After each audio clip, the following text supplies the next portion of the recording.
So a lot of people have been complaining about the manga's really dragging out the story, the arc, because as we all know, season two ended a while back, and so we're like, okay, what's taking so long? Why is the manga just dragging these scenes out?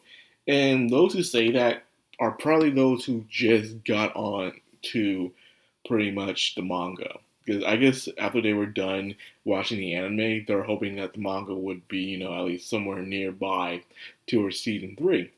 Unfortunately, it's never like this. It is never. If you are a light novel reader, because as you know, Mushoku Tensei is based off a light novel.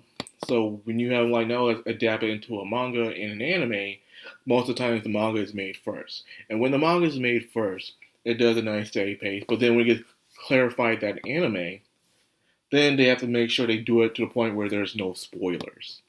Like when the first time Mushoku Tensei was first announced for an anime, it stopped on the arc where Eris leaves Rudius. It stops right there. And then we had to wait for a while for the manga to start back up again when they do the beginning of season two. And then it did its thing, it went around, and then it starts to drag around again, right when season one ended. It also took a little break and it started up again. The point of it is that it's caused to prevent spoilers. For instance, there is some manga I'm reading right now, Our Love Story or Angel Next Door Spoils Me Rotten. Our Love Story literally just got out of the season one material in the anime. And heck, the Angel Next Door Spoils Me Rotten is still in the season one material. I mean, it's literally still in there because the chapters it does like, let's say it does 1.1, chapter 1.2, chapter 1.3. It does it like that. So it takes its precious time. So when season two hits, that's when they can start. So therefore, it's no one will get into spoiler territory. That's why they do it.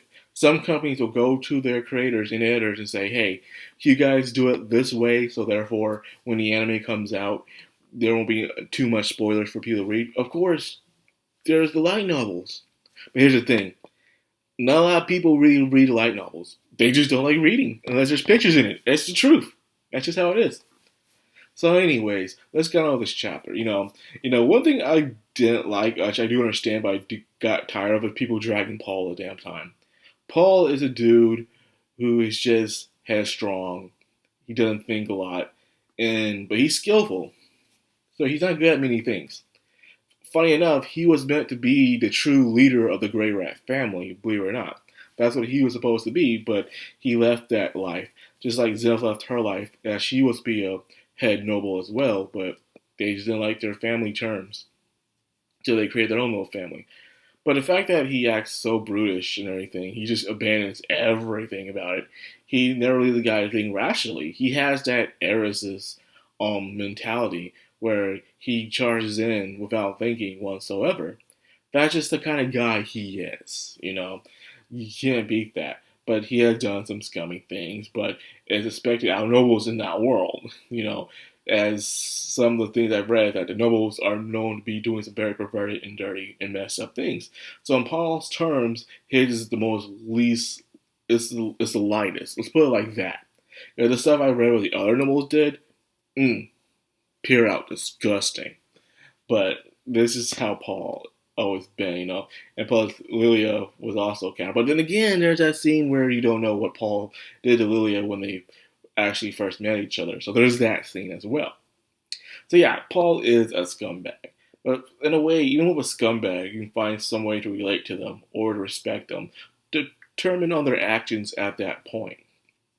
And Paul sees himself a guy who can't do much. He cheated on his wife, he has two daughters, but he's happy with them.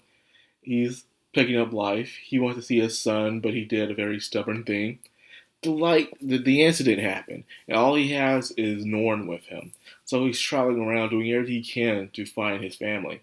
He's helping out everybody else. He's finding anyone who's been kidnapped, put into slavery, who's in trouble. He forms a group, he rescues them, and he'll send them on their way, or they be part of the team. He is tired. He is exhausted throughout the years. He is achieving so much, But however, he has yet to truly find his family. Rudius comes along. He helps find Lilia and Aisha, which is nice. But he didn't do it. It was a Rudius thing. He is glad, but he sees himself as a poor father in a way because Rudius shows him up so much about it. So he hates it. He doesn't hate it. He feels down about himself about it. So it's not even jealousy at all because he has high expectations. Rudius, because Rudius always proved himself to be completely competent, even more than he is. So he always had those high expectations.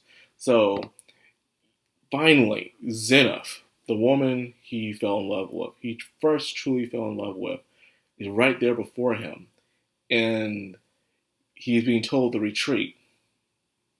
You've spent years looking for this woman. This is your wife. And she's right there. So close you can taste it. Damn what the beast is. Who cares? I got sliced that motherfucker. I gotta go get my wife. That's how he's thinking right now. And then he's seeing Rudius, who's in this calm demeanor, where he's like, he's wondering if she's dead or not, you know? Like, he's not sounding like a guy that's his mom right there.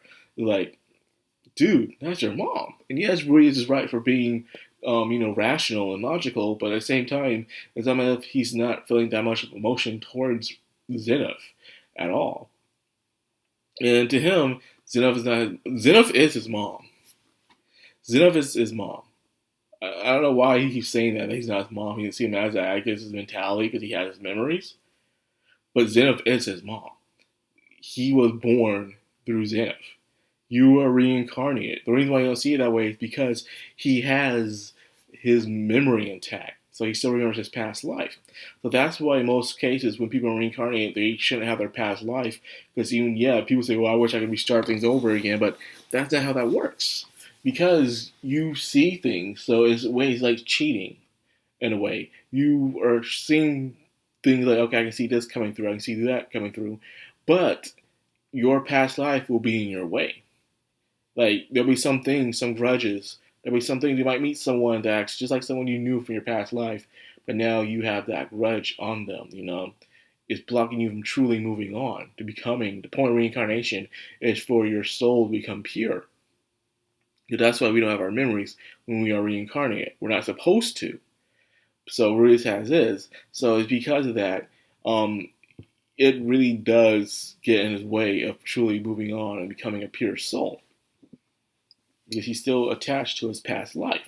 So there you go with that. So he doesn't see Zenith as his mom, which I understand. Because I've seen tons of isekais where the characters reincarnated and they're with their mom and they always see them as their parents. Like, yeah, you are my mom right now. That's just how it is. They agree with it. So I don't know why Rudius has this mindset. But again, maybe because that mindset is the reason why he's in the situation he is growing up. You know, that's just his mindset. Now, another thing people wanted to talk to me about, and they mentioned in the comments, is that Gisu. Let's talk about Gisu. This dude, he's acting pretty funny. Realize he's the one who sent the letter, and then they're talking about people walking in the cave of Zenith. So it's almost as if she was put here on purpose. Whoa, what's going on here? Something's not right.